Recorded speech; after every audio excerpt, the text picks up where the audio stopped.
I was driving through the back roads of Indiana when I saw him.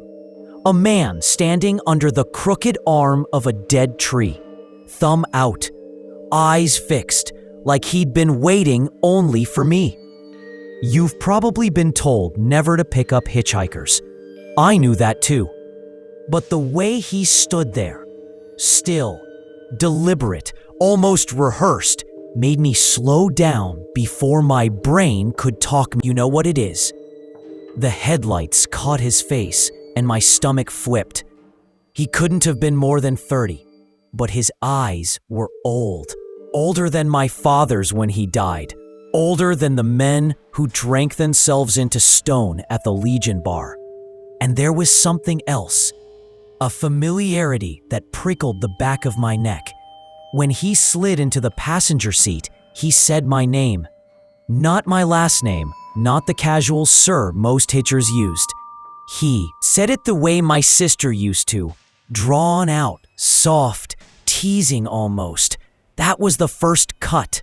The cab filled with his smell, wet wool and gasoline. I tried to joke it off, ask where he was headed. He didn't answer right away. He just turned his head toward me, smiling in a way I swear I'd seen before, though I couldn't place it. Finally, he said, "Do you remember the night by the lake?" The wheel went slick in my hands. There was only one night he could mean, the one no one talked about, the night my little brother Danny disappeared. No one knew about that lake, except me, Danny, and my parents, who swore themselves into silence until their graves. So how the hell did this stranger know? I laughed. Too high, too fake. You must have me confused with somebody else. He leaned back, folding his arms like he owned the seat. No, you brought matches. Danny brought the flashlight. And you kept daring him to go farther out on the dock. Every word he spoke was a match dropped into dry leaves. I gripped the wheel harder, knuckles burning white. What are you talking about? He smiled again, crooked, almost tender. You know, I shouldn't have kept driving. I should have pulled over, shoved him out, locked the doors. But the road had narrowed into a tunnel of trees, and something in me, some rusted lock inside my chest, wanted to hear more, needed to. The rain began in thin needles, tapping the windshield like fingernails. I told myself, it's a coincidence. Maybe he read about it somehow. But no newspaper printed those details. No one knew I had dared Danny, no one but me. He hummed then, a tune, low, broken, like the memory of a song half suffocated. I knew it instantly. Danny's song, the one he'd hum when he was scared of the dark. The man beside me hummed it perfectly. I almost drove off the road. Stop, I snapped. Just stop. He did, but his grin didn't fade. He turned his face toward the glass, watching the black blur of trees. His reflection in the window doubled his smile. Two mouths stretching where there should have been one. And I realized his lips weren't moving with the hum. The sound was coming from somewhere else, somewhere deeper. I slowed, heart punching my ribs, and asked him the only thing that mattered. Who are you? His head rolled against the seat, and his eyes, those old, sinking eyes, met mine. I'm the part you left behind. The wipers dragged across the glass like blades, and the smell of gasoline thickened, as if it were spilling from his skin. I swear my brother's voice whispered my name right then, not from the man's mouth, behind me in the dark back seat. And when I glanced into the rearview mirror, I saw movement, a shadow shifting where no one should be sitting. That's when the man in my passenger seat leaned close enough for me to feel his breath and said, "You never told them what really happened, did you?"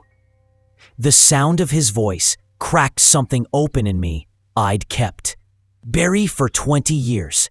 I gripped the wheel and forced my eyes to stay on the road, but the mirror pulled at me like a hook. The shadow in the back seat wasn't still. It shifted, hunched, as if trying to lean forward. You ever feel someone breathing down your neck when no one's there? That's how it felt. A weight, pressing, invisible but undeniable. The hitchhiker beside me didn't blink. He just stared, like he was studying whether I'd confess. I muttered, "There's no one back there." He smiled, "Then don't look again." And he was right. I didn't. I couldn't. My pulse was screaming in my ears, drowning out the rain and the slap of the wipers. I tried to drag the conversation somewhere, anywhere else. "Where'd you say you were headed?"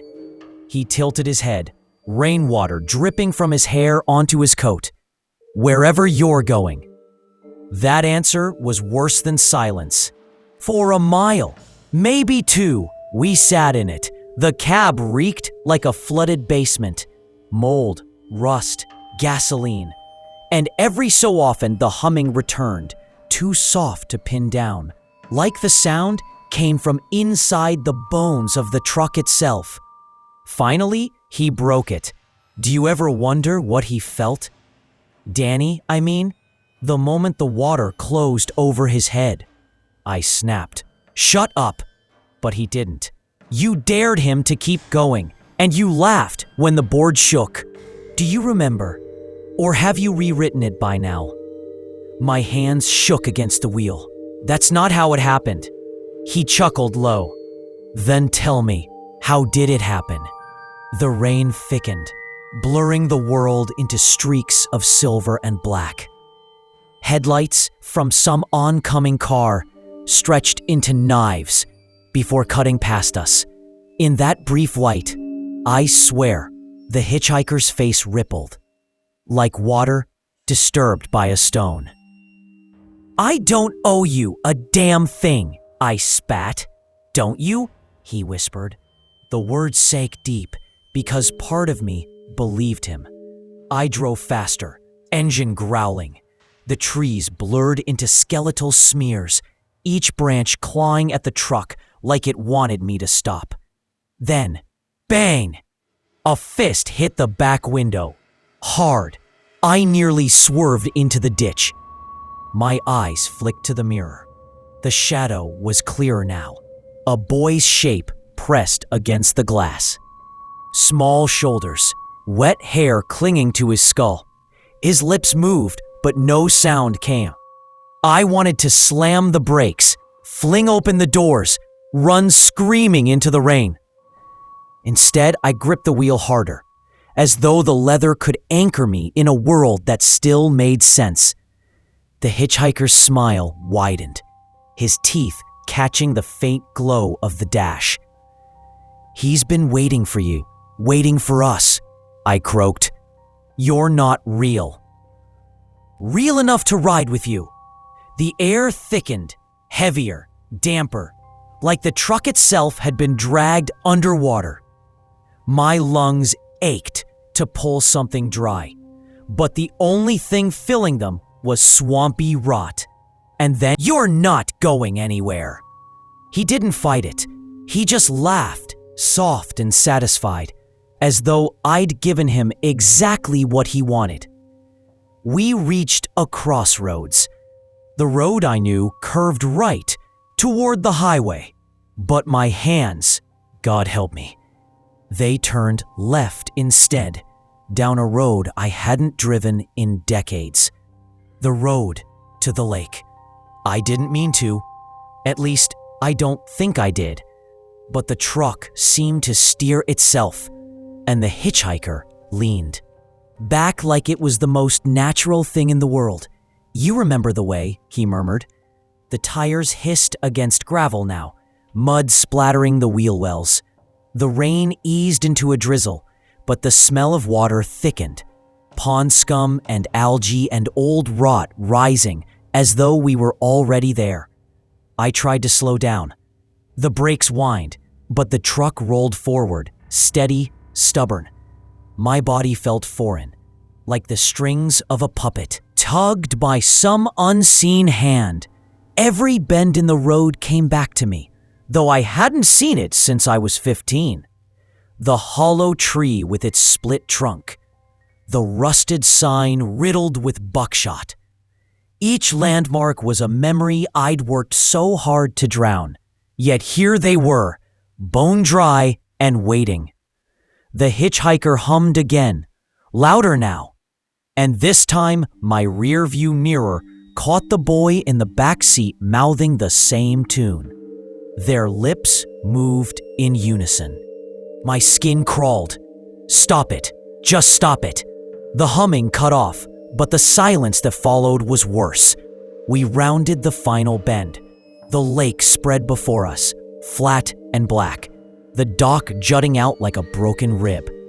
Time had done nothing to it. It looked exactly as it had that night. The boards sagging, the posts leaning, the water swallowing the edges of the shore. I braked hard, gravel spitting. The truck shuddered to a stop at the edge of the clearing. The hitchhiker leaned close, his voice almost gentle. "You'll get it right this time." I turned to him, fury and terror tangled in my chest. "What the hell are you?"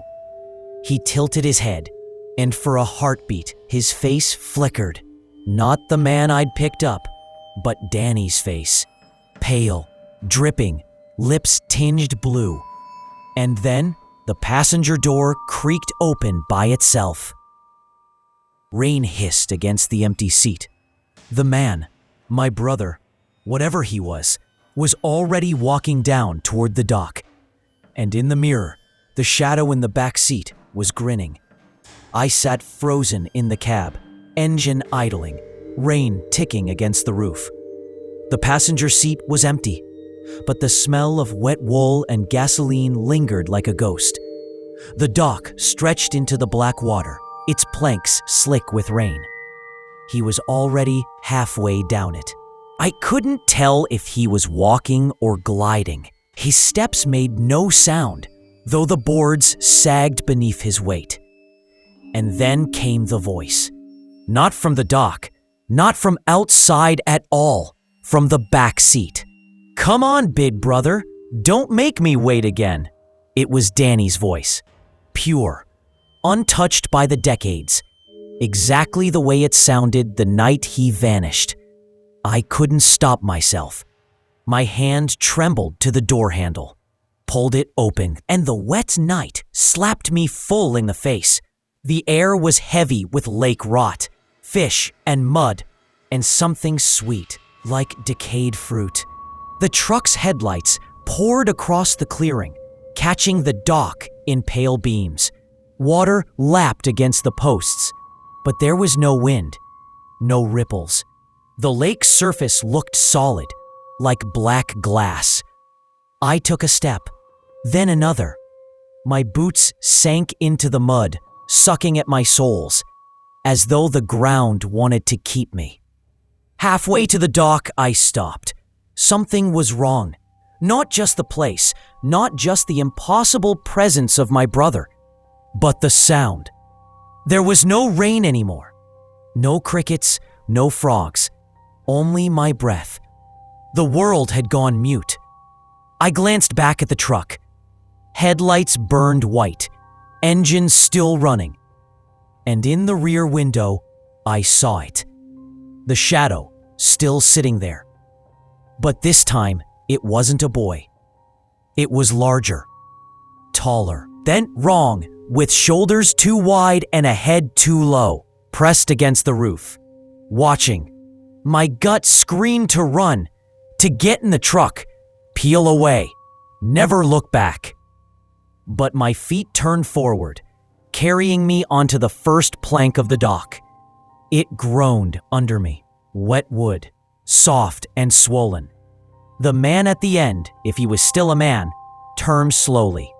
His face caught the beam of light and split for just a second between two images. The stranger I'd picked up and Danny's drowned face. They flickered like a bad reel of film, back and forth, until I couldn't tell which was real. "You dared me," the voice called. It wasn't his lips moving, though. It came from the air itself, vibrating through the boards beneath my boots. You laughed when the dock shook. I didn't mean... My throat closed up. My chest felt crushed, ribs squeezing around a heart that wanted out. But you meant enough. He held out his hand. Small, wet. Danny's hand. Finish it. I shook my head, backing up a step, but the plank behind me creaked and cracked, splinters biting into my heel. The wood felt softer now, like it had been rotting for centuries. You left me in the dark, the voice whispered. Closer, closer than his body was. Come with me. The lake shifted, a single ripple spreading across its glassy skin. Something large moved beneath it, circling, too slow, too deliberate. I staggered backward toward the shore, eyes locked on that water. The headlights caught a shape beneath the surface, an outline of a boy's body, floating upside down, hair waving like weeds. I wanted to scream, but the sound jammed in my throat. That's when the humming started again. The tune Danny used to hum when he was scared. But now, it came from everywhere. From the lake, the dock, the trees, from inside my head. I clutched my ears, but it didn't help. The man at the end of the dock tilted his head, smiling with lips too pale, too thin. Don't you hear him? He's been calling for you all this time.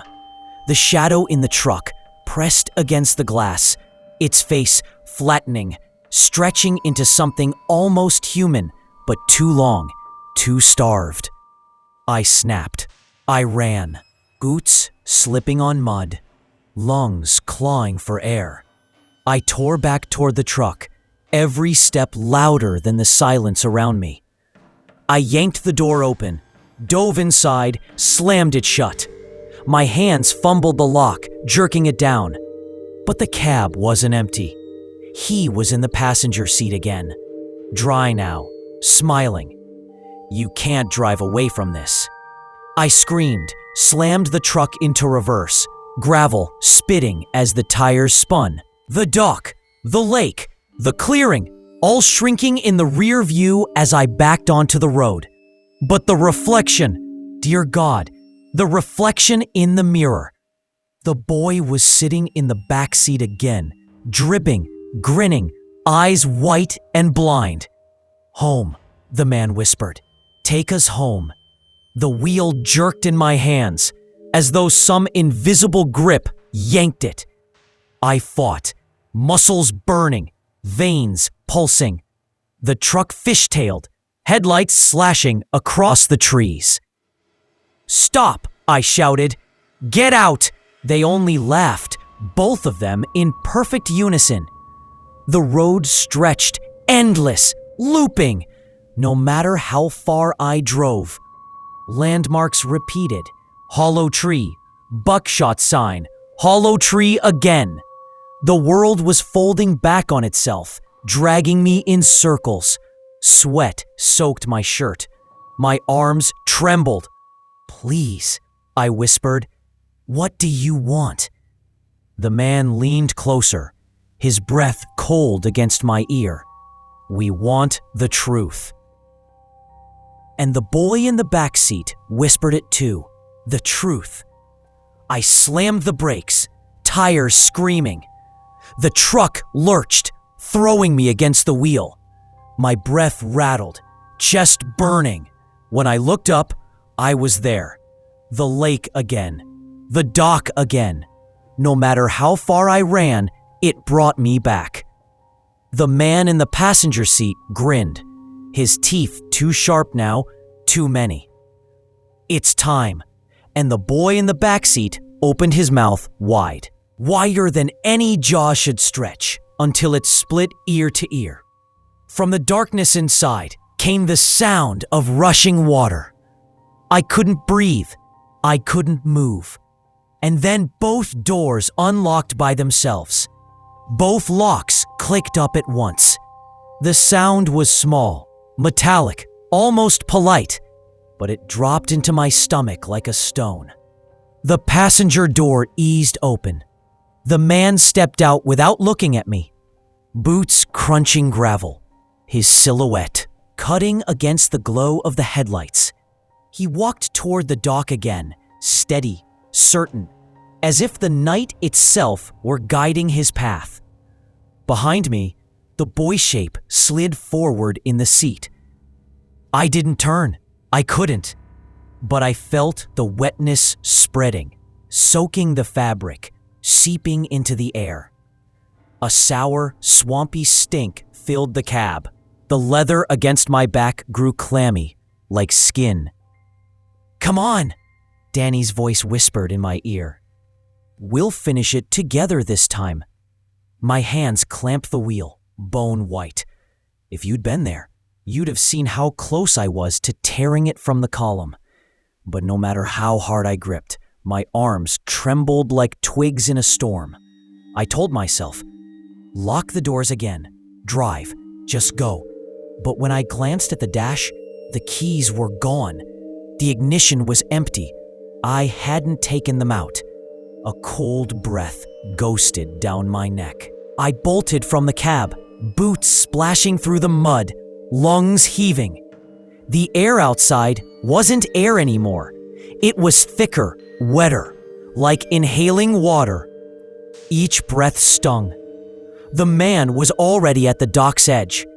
He didn't turn, just lifted a hand, beckoning. The boy stood beside him now, bare feet, pale calves spattered with mud. His head drooped, chin to chest, water dripping from his hair onto the boards. But even from here, I saw his smile. I staggered closer, not because I wanted to, but because something pulled. A hook deep in my chest, tugging with every heartbeat. My legs moved like a sleepwalker's, carrying me where I swore I wouldn't go. The boards groaned under my weight. Rain slicked the wood, though no drops fell anymore. The sky above was blank.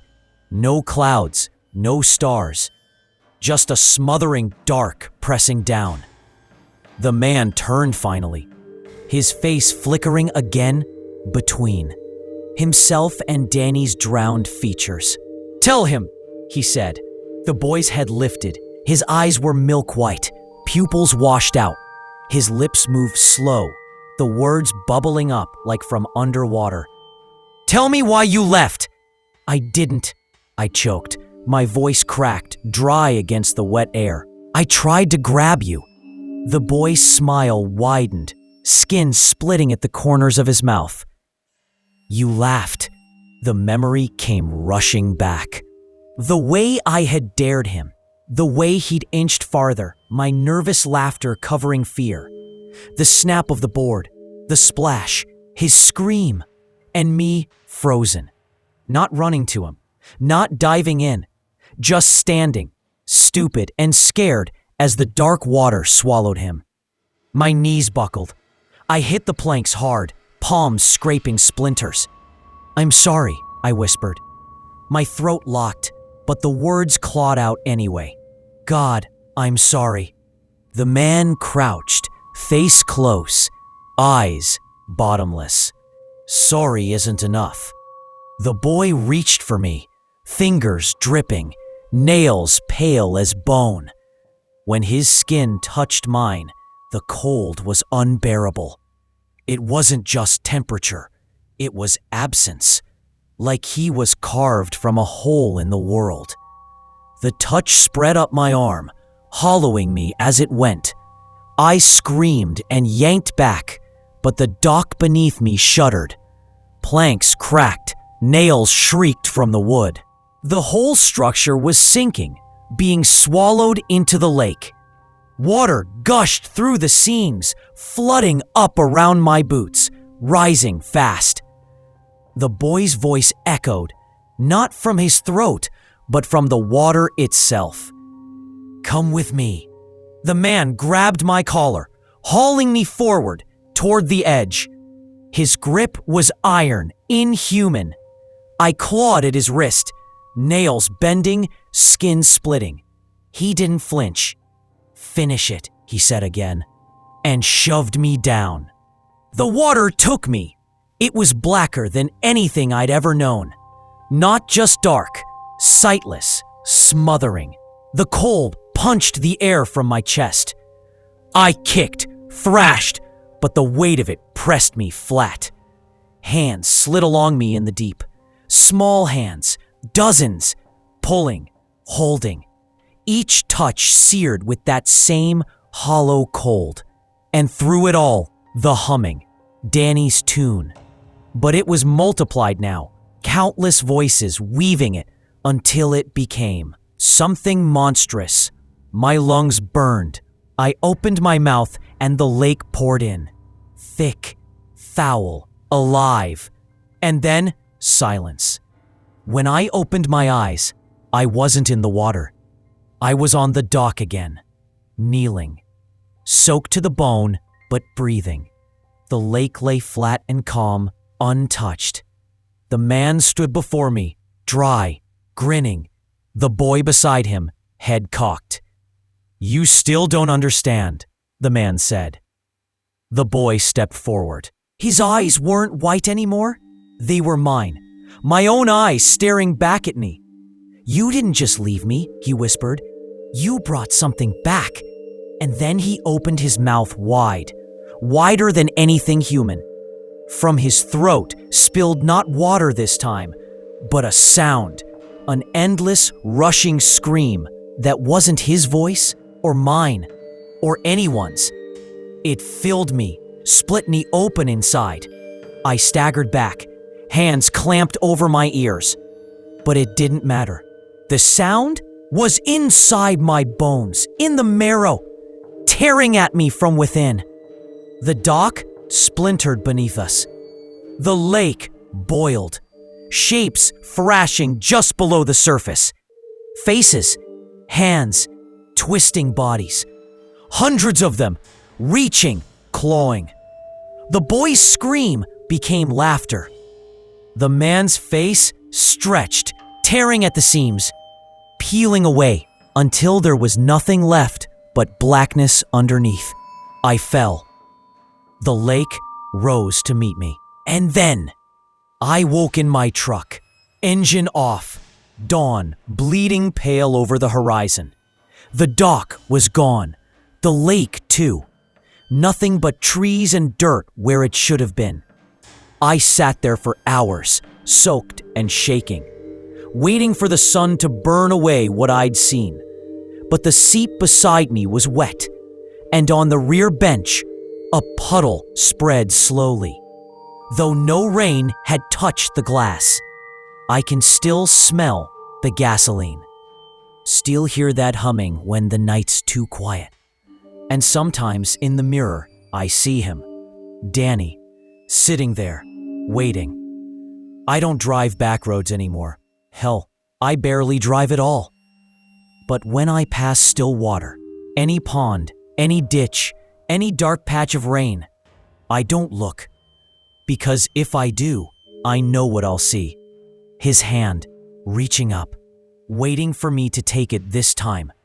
And if I don't, well, he'll find another way. The second story begins in a place where silence feels unnatural. I should have kept driving that night. That's what I tell myself over and over. If I hadn't slowed down, if I hadn't looked in the rear view, maybe none of this would have followed me. It was past midnight, one of those endless stretches of interstate where the darkness eats the headlights before they touch anything solid. I'd been awake too long, coffee sour in my stomach, static, hissing from the radio, and the road behind me was emptier than the one ahead. But I swear to you, I saw someone walking on the shoulder. Just a shape at first, long stride, hands tucked in pockets. No car pulled over, no backpack, no reason to be out there. And yet, there he was, swallowed by the night, his pale face catching a second too much of my high beams. I told myself not to stop. Who picks up strangers anymore? But I slowed anyway. Easing the car alongside him, the tires humming like they knew better. "Need a lift?" I called through the cracked passenger window.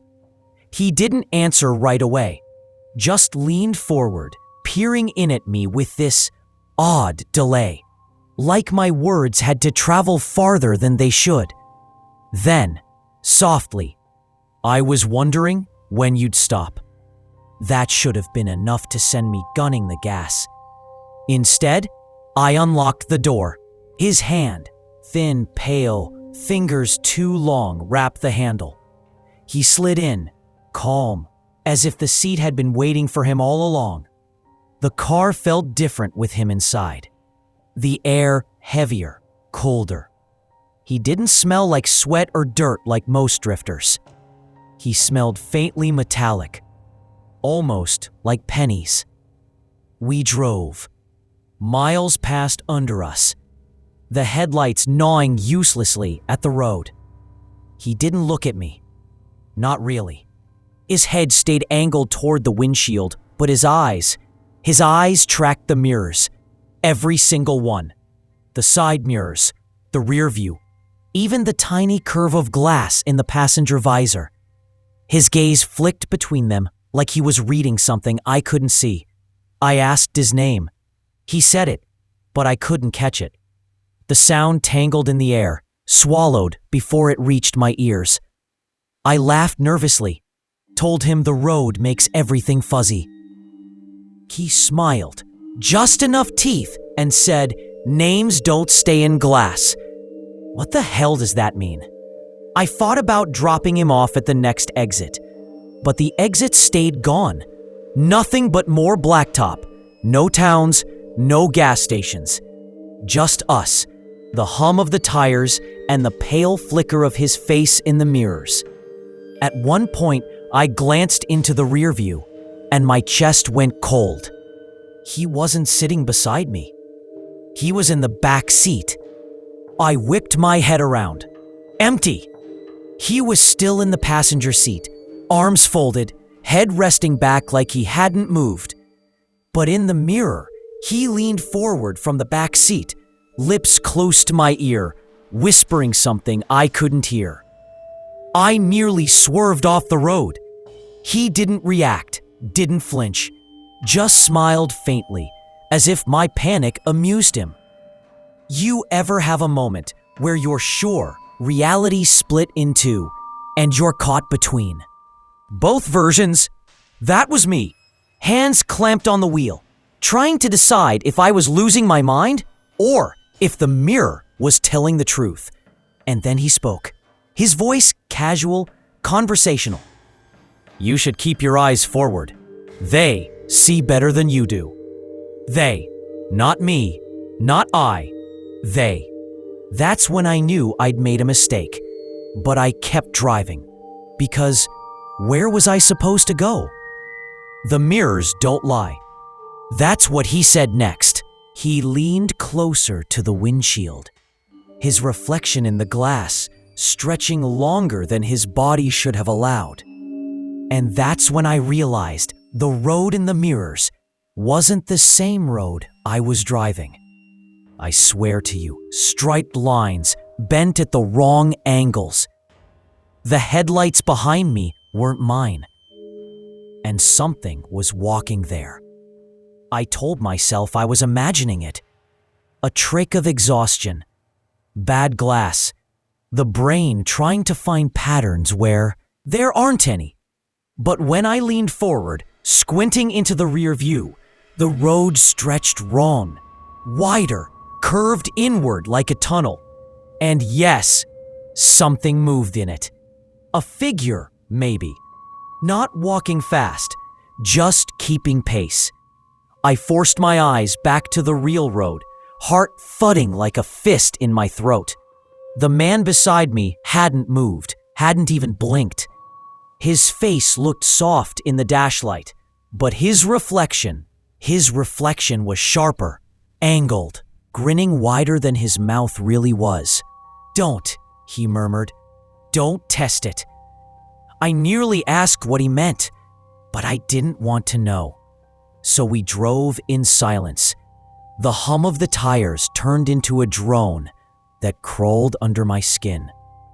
The windows began to fog from inside, faint white trails spiraling up the glass, though I wasn't breathing hard enough to make them. And all the while, the mirrors whispered movement. Do you know how hard it is not to look? It's like someone telling you not to scratch an itch you didn't have until they mentioned it. My hands shook on the wheel. Every mile marker blurred past unread. Finally, I risked it again. Just a glance into the side mirror. He was walking there. The same pale man, same jacket, same stride. Only he wasn't outside the car. He was inside the reflection. Each time the dotted line on the road slid beneath the car, he stepped over it too. Like he'd been with me since the start. The man in my passenger seat caught me staring. "Which one do you think is me?" he asked softly. I had no answer. I gripped the wheel tighter, nails digging into the rubber. I told him I'd let him out at the next stop, but he just chuckled.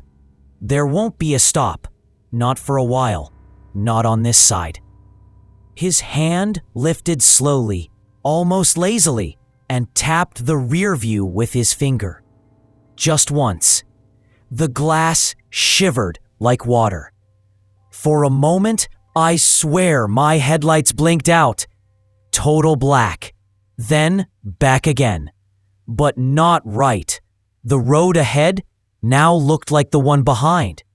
Endless. Warped. I blinked, gasped, and it snapped back.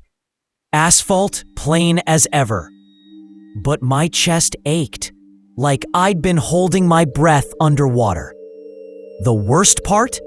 He looked relieved. "Sometimes it bleeds through," he said. "Better when it does." I wanted to scream at him, shove him out, something. But my body wouldn't move the way I wanted. Every muscle locked. My jaw clenched so tight my teeth ached. Instead, I asked the only question that scraped free. "What are you?" He turned to me then, really turned, his eyes catching the passing lines of the road. And I swear, the reflection of his face in the glass wasn't. The same face that looked at me. The one in the seat was almost human. The one in the mirror, its skin shimmered, too thin, stretched wrong, like light under ice. "You've already seen it," he whispered. "You just don't want to believe it." I almost pulled over. My instincts screamed at me. "Get out! Leave the car! Leave him!" But when I glanced at the shoulder, it wasn't gravel. It was black glass, stretching into nothing. My headlight skittered across it and slid back toward me. No way to stop, no way to leave. The car kept rolling, smooth as if the road had disappeared. And in the mirror behind us, the figure walking finally lifted his head. He looked right at me, and his lips moved. I couldn't hear him, not at first, but then the static on the radio shifted, and the words poured out of it.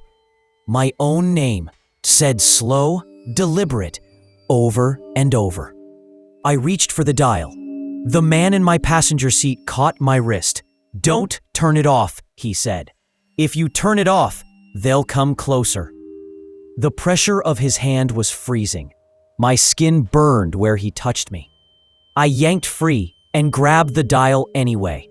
The second the static died, the headlights behind us surged forward in the mirror. Too close, too bright. Not headlights, eyes. I slammed the radio back on. Static hissed. The lights shrank. He sighed, almost content. "See?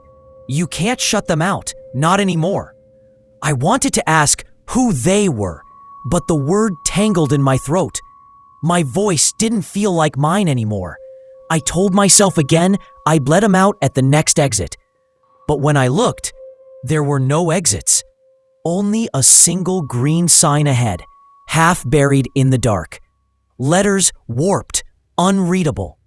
He leaned close, his breath colder than the air conditioning. "Don't miss this turn," he whispered. And when I glanced back up, the road was splitting.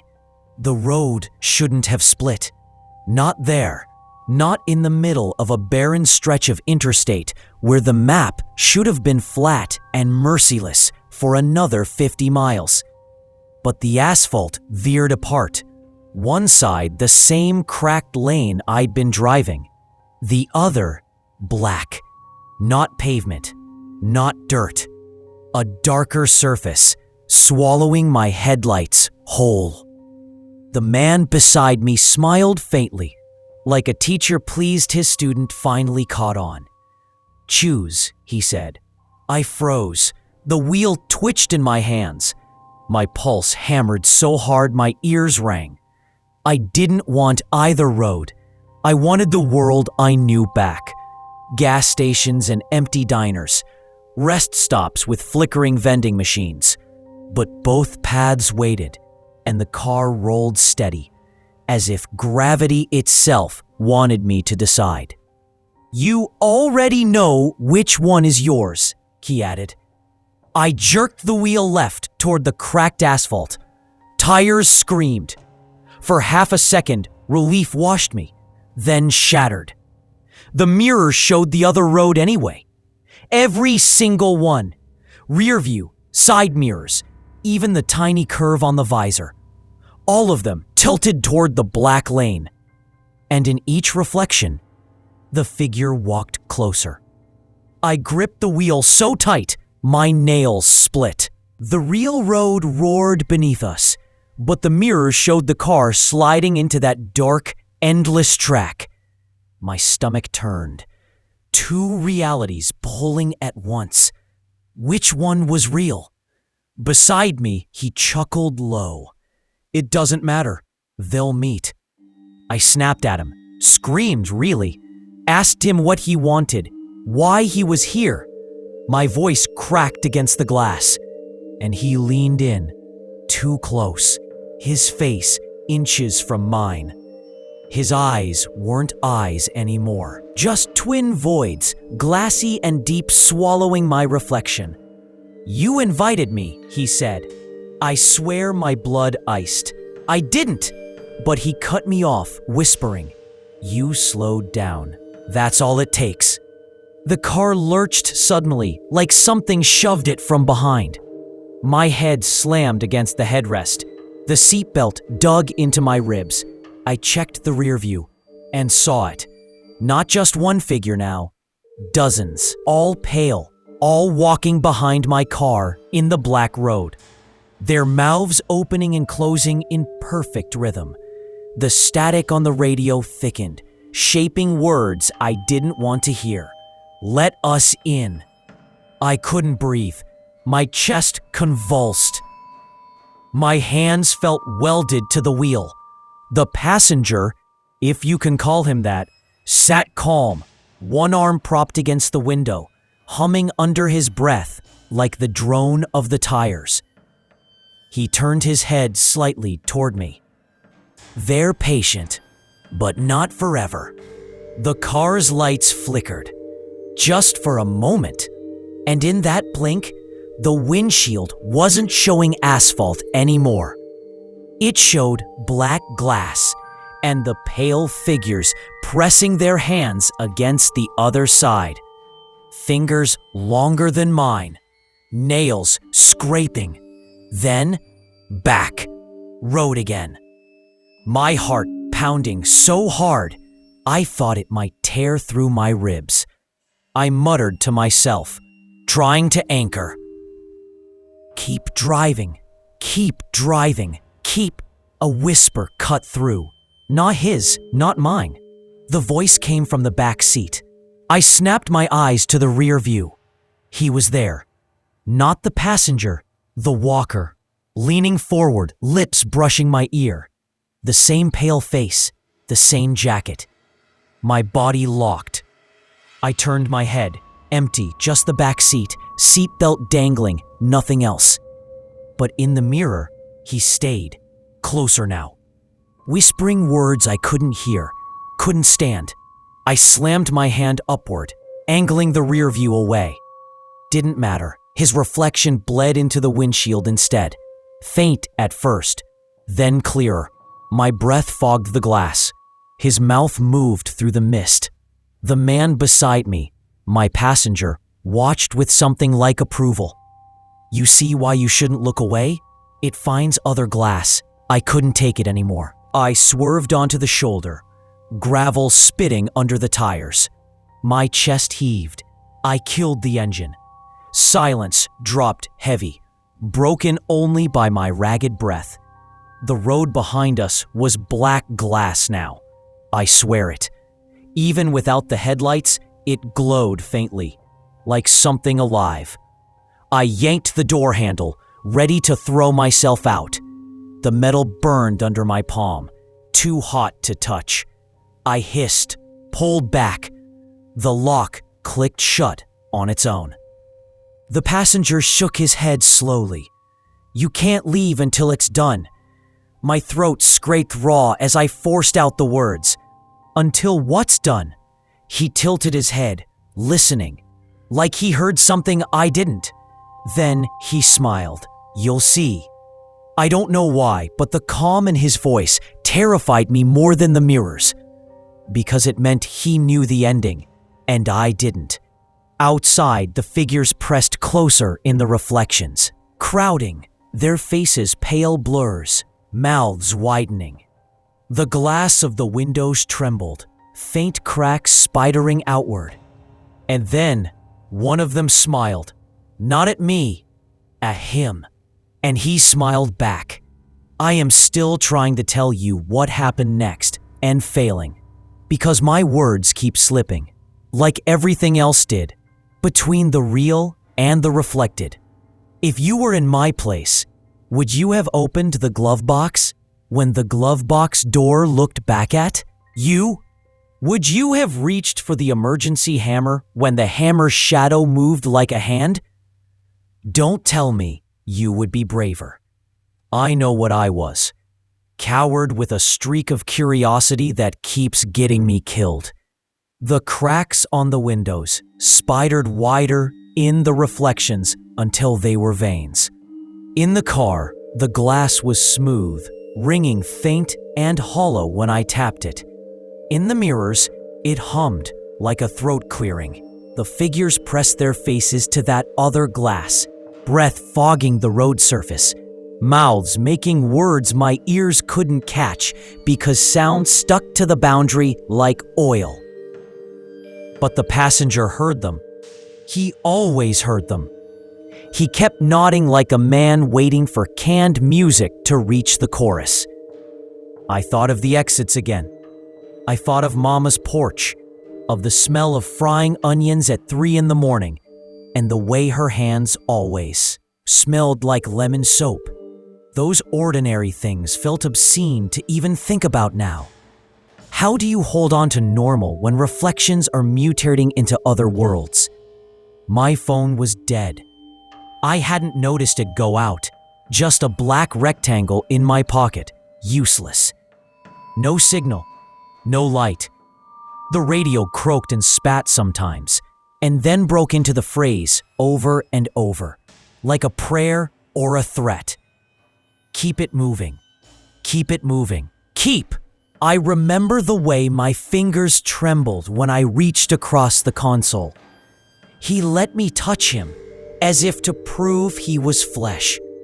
The skin under my hand was cool and damp, like the surface of a marble statue after rain. I wanted to gag, but swallowed it down. Guilt then, my old companion, pressed at my lungs. For picking him up, for glancing, for not leaving, for something even older, maybe for not being the kind of man who could stop what was coming. The figures in the mirrors synchronized. Their steps matched the rhythm of the wipers. One raised a hand and waved. Not a wave of greeting. A small, precise motion, like someone tracing letters on a pane. I felt the urge to mimic it, to mirror the mirror. I clenched my jaw and didn't. That's my confession. I thought about doing it and almost did. Then the passenger laughed. It was a soft sound that crawled along the seams of my skull. They remember who looks, he said. They remember where the eyes went. They keep what they find. What do they want? I asked.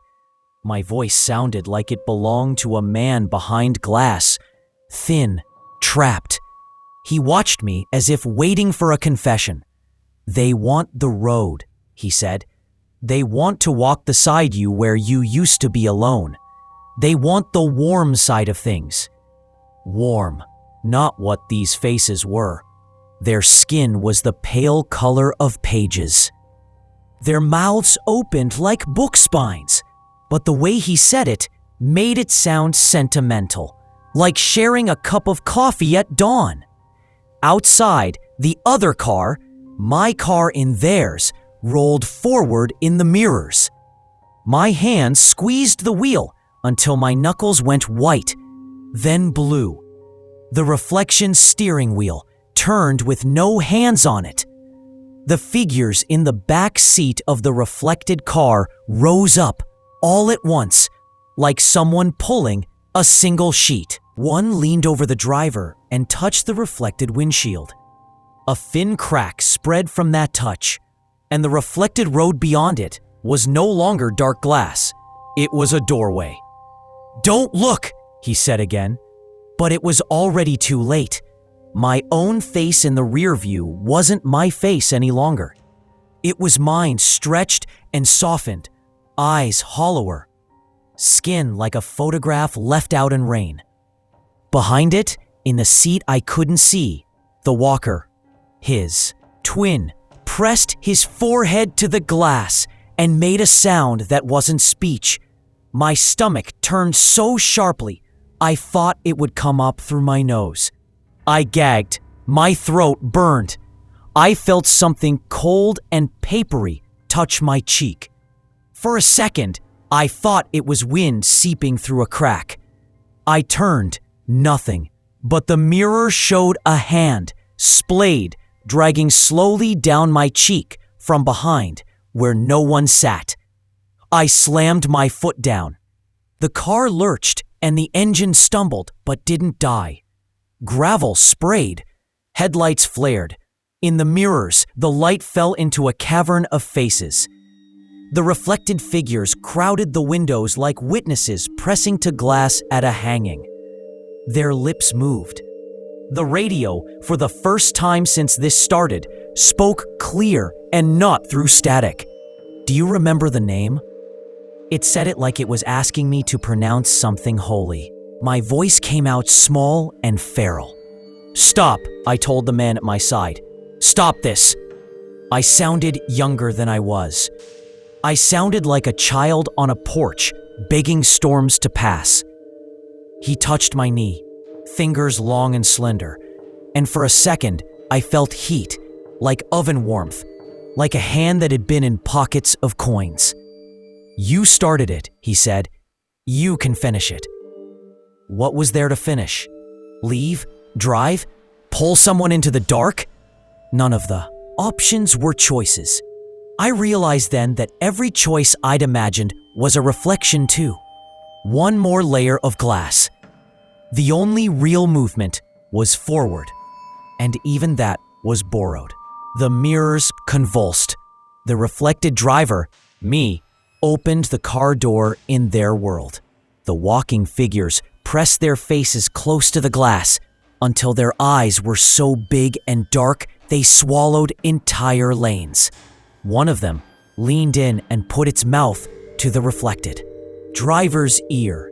It was a horrible intimacy, a whisper not meant for me, and yet its reverberations tunneled through my teeth.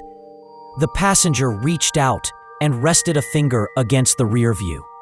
From the mirror, a different finger reached back. For one stupid, terrible second, I imagined touching them both at once, bridging. I thought of being the seam. My hand rose, slow as a confession. It hovered over the mirror. I could make it stop. I could smash the glass with my palm. I could breathe and count to 10 and drive until dawn. I could unbuckle and run. Every rational solution blinked like a distant exit. But the sound in the mirror, my family's voices, distorted, calling me by names I hadn't heard in years, unstitched my resolve. So I did the thing I thought I'd never do. I mimicked the movement I saw, a single small wave. My hand trembled the whole time. The mirror hand waved back. Glass is a liar. It is also a promise. When the mirror hand touched mine, the car convulsed like lightning under the hood. The air filled with the smell of pennies and old paper, and my skin felt as if it were ungluing. I screamed, not loud enough to reach the figures, but loud enough to ruin my ears.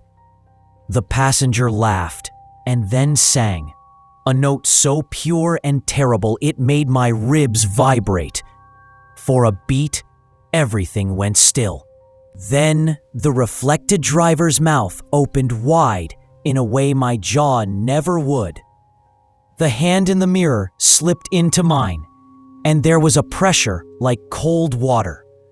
The car filled with noise, not sound, but impressions.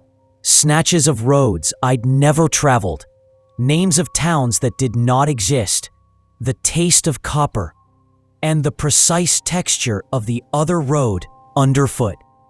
I remember thinking, as the seam closed and the reflected world took up my line of sight, that regret is a very practical thing. It is heavier than guilt, thicker than fear.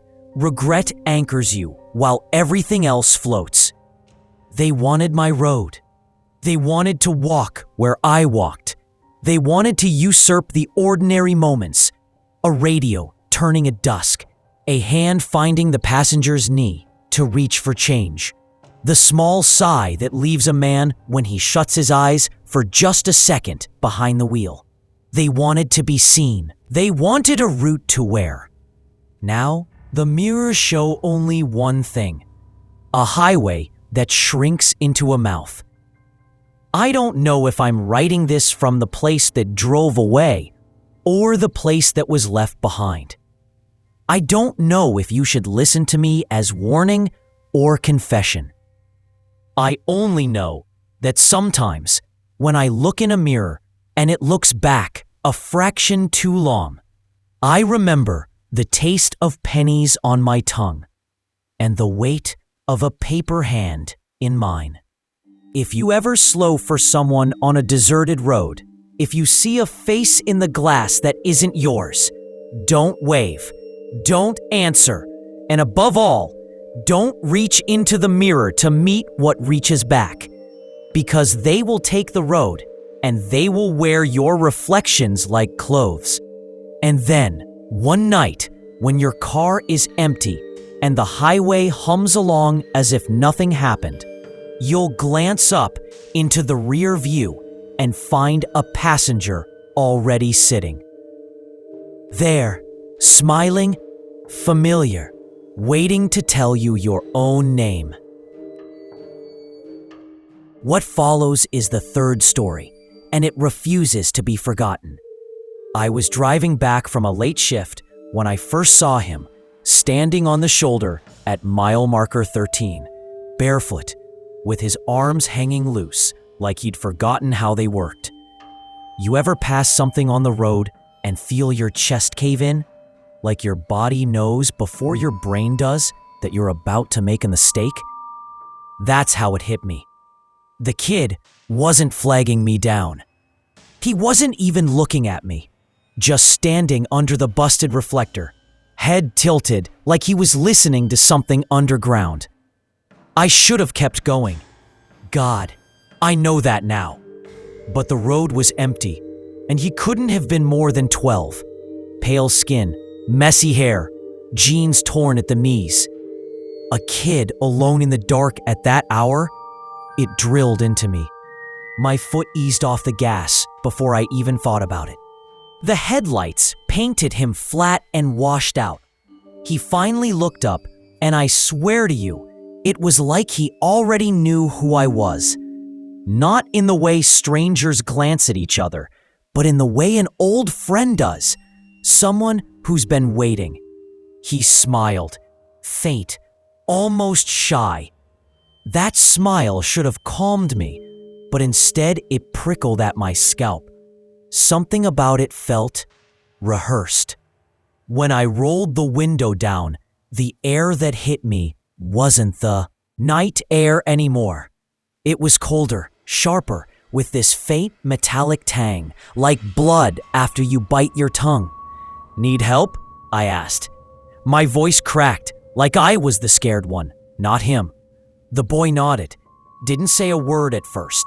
Then he leaned down into the beam of the headlights and whispered, "Do you want to know what's going to happen tomorrow?" The way he said it, like he was offering candy. I laughed it off, nervous. "You mean the weather?" He shook his head slowly. "No, I mean you. What happens to you?" That's when I should have hit the gas. But I didn't. Something about him pinned me there, like I'd already agreed to hear whatever came next. He told me in this quiet, even tone that my coffee maker would explode in the morning. He described the kitchen, the counter, the smell of scorched plastic, the way I'd flinch but not get burned. Every detail landed with a thud in my chest. Because it wasn't vague, it was personal. He knew the pattern on my mugs. He knew the crack in the linoleum. I dropped him at a gas station up the road, or at least that's where he asked me to leave him. By the time I turned back to check if he'd gone inside, he was gone. Just like that. I drove home shaking, telling myself it was nonsense, a kid's prank, or a weird coincidence. But the next morning, when I stumbled half awake to make coffee, the damn machine hissed, rattled, and burst, just like he said. The smell, plastic, and burnt grounds made me stagger.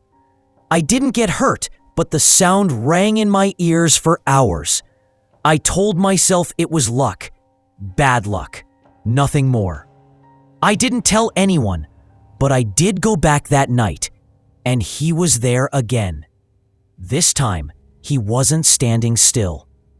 He was pacing, barefoot still, head down like he was tracing invisible lines on the pavement. When I pulled over, he lifted his face, and the same faint smile spread, like he'd been expecting me. He leaned into the window, closer this time. His breath smelled faintly sweet, like spoiled fruit. "Do you want to know about the second night?" he asked. And here's the thing. By then, I already knew I was trapped. The second night, I swore I wouldn't stop. I told myself I'd drive past, eyes straight ahead, no matter what. But when the reflective green of mile marker 13 slid into my headlights, I slowed anyway. Like some part of me was obeying a script I hadn't written. And there he was. Same spot. Same bare feet pressed to the gravel. His jeans looked dirtier now. Knees darkened, like he'd been crawling. His hair clung damp to his forehead. He didn't wave, didn't move, just stared at the car until I stopped. When he leaned in this time, I noticed something I hadn't before. His pupils were too wide, swallowed the brown until his eyes looked black. The faint smile was still there, but tighter, like his skin had learned the shape, but his muscles hated holding it. "You came back," he said, flat, like he hadn't doubted it for a second. "I shouldn't have," I muttered, though I left the window down. He tilted his head again, listening to something I couldn't hear. Then he told me what would happen that night. "You'll dream of water," he whispered. "You'll hear knocking, but don't answer. If you do, she'll come inside." I asked, "Who?" He didn't answer, just stepped back, out of the headlights, swallowed by shadow. I blinked and he was gone again. I made it home on autopilot, chest hollow, stomach knotted. Every streetlight flickered like it was about to die. When I finally crawled into bed, I laughed at myself, trying to shake it. A kid couldn't know the future. Dreams didn't mean anything. But my mind kept circling the words, "You'll dream of water." And I did. The dream wasn't just water. It was drowning. I was beneath a black lake, lungs bursting, staring up through the surface at my kitchen ceiling. Yes, my kitchen, seen through ripples and shadows, as if my house floated above me. The light bulb over the sink swung slowly, as though the water reached that high. I woke up choking. The sheets clung damp to my skin, heavy with sweat. The house was silent. Then, 3 knocks at the front door. Slow, hollow, too heavy for a human hand. I froze. Every hair on my body stood up. The boy's warning slammed into me. "Don't answer." But the knocking kept on, not frantic, patient. Whoever it was knew I was there. My throat was too dry to call out. I just sat, shaking, watching the clock glow 3:13 a.m. After a few minutes, the knocks stopped. The silence that followed was worse. And then came the drip. Not from the sink, from the ceiling, from the light fixture above the kitchen table. A steady, rhythmic drop. When I got the courage to move, I grabbed a flashlight and crept down the hall. The air smelled wrong, wet, mossy, like a flooded basement. The drip grew louder. I lifted the flashlight toward the kitchen ceiling. There was water bulging through the plaster, a dark stain spreading, sagging downward like a blister. I took a step back, and the bulb burst. Water rained down, cold and sharp, soaking me in seconds. I swore, scrambled for a towel. But when I looked up again, the ceiling was dry, perfectly dry. No bulge, no stain, no water on the floor. Only me, standing there, dripping. I didn't sleep the rest of the night. I sat in the living room chair, lights on, every creak of the house tightening a fist around my chest. The next morning, I called a plumber. He checked everything: pipes, roof, fixtures. No leaks, not a single sign of water damage. "House is fine," he said, shrugging. I didn't argue, just signed the bill with a hand that wouldn't stop shaking. By the time night fell, I already knew where I was going. It wasn't even a choice. His lips were cracked. His skin looked thinner, almost bruised blue where the headlights hit. I rolled down the window before I even thought about it. My hand moved like it wasn't mine. He leaned closer, voice hoarser now. "The third night is the worst." I swallowed. My throat ached. "Why are you telling me?" His eyes glimmered. "Because you came." The words sank like stones. I wanted to ask more, but he pressed his small palm flat to the glass. His skin was colder than the night air, colder than ice. "You won't believe me until it happens," he whispered. And then he told me what tomorrow would bring. I can still hear the words, but I wish I couldn't. He told me I'd be alone in my house, lights flickering, when the sound of footsteps would circle the rooms. Not outside, inside. He said I wouldn't see anyone, but they'd move with purpose. Always just one. Room ahead of me. And then he leaned closer, breath frosting on my window, and added, "They'll stop when they're right behind you." I didn't let him finish. I gunned the car, heart hammering. In the rear view, he didn't run or vanish this time. He just stood there, in the red wash of my taillights, hands still raised like he was pressing the glass, watching me go. The whole drive home, my eyes flicked to the mirrors, certain he'd be sitting in the back seat. My knuckles ached from gripping the wheel. I didn't sleep that night, but that didn't save me. By midnight, the house began to hum. Not a sound you'd normally notice, like the walls themselves were vibrating, faint and low. Then came from the hall. I froze in my chair, every muscle burning. Another step, closer, slow. I called out, "Hello?" My voice cracked, weak. No answer. The steps turned into the living room, where I was. I grabbed the flashlight, swung it to the beam of the flashlight, jittered against the walls.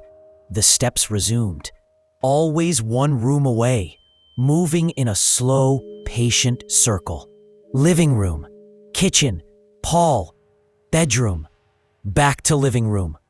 Every time I turned, they shifted, keeping the same rhythm. I shouted until my throat was raw, but no words came back, just those soft, steady footfalls. And then, silence. I stood in the middle of the living room, sweating through my shirt. Heart pounding in my ears. The flashlight trembled in my grip. No sound, no movement, until I felt the breath. Not on my neck exactly, lower, near the base of my skull. Cold, damp, close. I didn't turn, couldn't.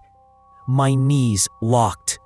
My whole body knew that if I turned, I'd see something I couldn't unsee. The breath lingered, steady, then it stopped, and the footsteps began again.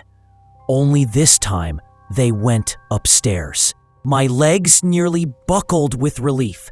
I don't know why I thought being upstairs was better, but I clung to it. The sound of each step climbing higher, retreating, gave me a sliver of air to breathe. But then I realized there is no upstairs in my house. The sound was still there though. Step after step, creaking against wood that didn't exist, until it faded into nothing. I sat down hard on the floor, shaking so bad I dropped the flashlight. I stayed like that until the sun bled gray through the blinds. When daylight finally came, I walked every room, checked every closet, every window lock. Nothing, not a trace. I called in sick to work. I couldn't explain why. I just couldn't face people. By afternoon, exhaustion hit me like a sledgehammer. I tried to sleep on the couch. That's when I heard the knocking again. Not at the front door this time. Not even at a door. It was inside the walls. 3 knocks. Hollow, waiting. I pressed my palm flat against the plaster. It was warm. Too warm. The knocks came again, harder this time, rattling the frames. I staggered back, covering my ears. And then it stopped. By the time night fell, I already knew. I couldn't stay in the house. I couldn't escape it either. So I drove. I don't even remember locking the door, just getting in the car, hands trembling, headlights slicing the dark highway. My chest loosened the closer I got to the marker, which scared me even more.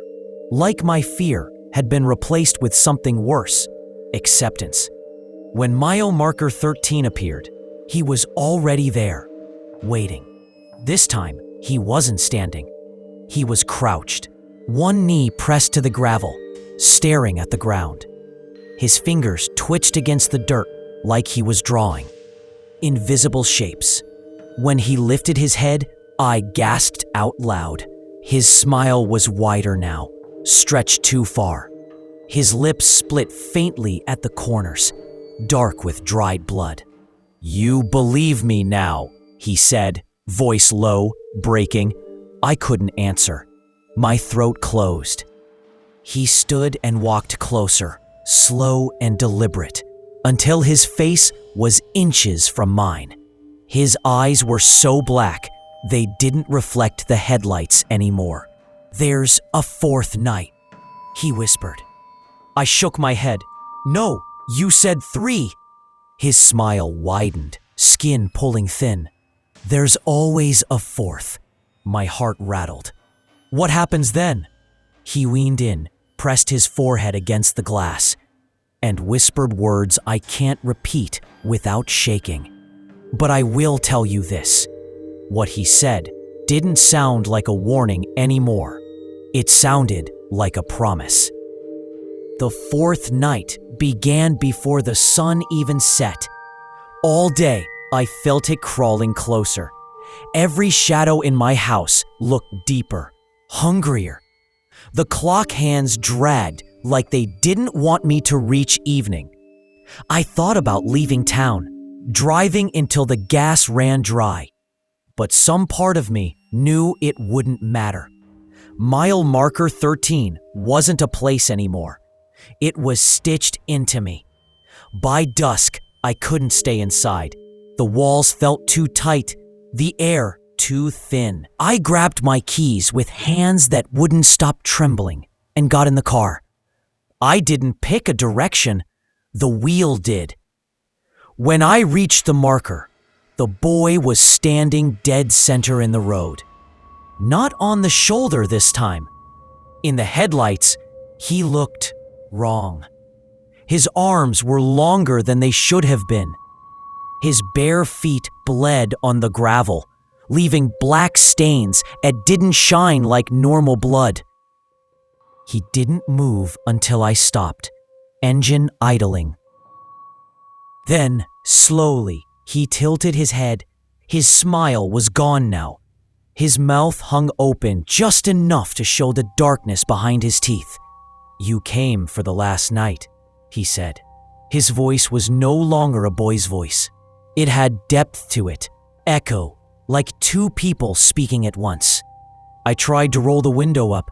My hand shook on the switch, but it jammed halfway, grinding uselessly. The cold outside air pushed in. He stepped closer. Each move felt like a clock tick, slow, inevitable. His eyes reflected nothing, as if the headlights passed through them. "You know what happens tonight," he whispered. I didn't. Not really. He hadn't told me. But I felt it, in my bones, in the tremor of the ground beneath the tires. I stammered, "Why me?" His head twitched, jerky, like the question had glitched him. "Because you stopped." The words hit harder than anything else. Because I stopped. The air grew heavier. The smell came first. Wet earth, rust and rot, as though something buried had clawed its way close. The gravel under the car rattled. I looked past him, into the trees lining the road, and saw movement. Dozens of shapes shifting just beyond the reach of the headlights. Their outlines bent wrong, as if the light didn't want to show them fully. Branches snapped. The sound of wet dragging filled the night. My instinct screamed reverse, drive, run. But the boy pressed his palm against the hood, and the engine died. The silence that followed was suffocating. He leaned closer, face inches from mine, through the open strip of glass. His skin rippled faintly, like water disturbed. His lips barely moved, but I heard him clearly. "They're here for you." The shadows in the tree line broke. Figures spilled into the road, thin, long-limbed, crawling and lurching on joints that bent the wrong way. Their faces, or where faces should have been, stretched smooth, featureless, except for mouths that opened too wide. They circled the car, tapping their fingers on the glass. Patient. Testing. The boy stayed still, hand flat on the hood, pinning me there. 3 nights to warn you, he said, the 4th to keep you. The tapping grew louder, faster, and then one of them climbed the roof. The metal dented with a hollow boom. My breath tore ragged in my chest. The boy's mouth stretched into that too wide smile again. "Don't turn around," he whispered. I couldn't help it. My eyes flicked to the mirror. In the back seat, pressed against the glass, was a face I knew too well, my own, staring back. But it wasn't me. The skin was pale, bloated, waterlogged. My reflection opened its mouth, wider and wider, until the jaw split. I screamed. The boy slammed his palm harder on the hood. Every window shattered inward at once. Cold night and grasping hands poured in. Nails scraped my arms, my neck. The creatures dragged me out, gravel grinding into my back. Their hands were slick, like they'd come from underwater. The boy stood over me, watching. His smile never faltered. I clawed at the road, but the hands pulled harder, dragging me toward the tree line. Toward that writhing dark. I don't know what waits past the trees. I only know the boy leaned close, whispered in my ear, and I felt his breath sink inside me like smoke. "You'll tell it too," he said. "You'll keep it alive." And then, nothing but the forest swallowing me whole. That's why I'm here now, whispering this to you. Because he was right. It doesn't end at 3 nights. It never ends. So when you drive and see mile marker 13, and you spot a boy barefoot on the shoulder, don't stop. Don't even slow down. Because if you do, you'll be next.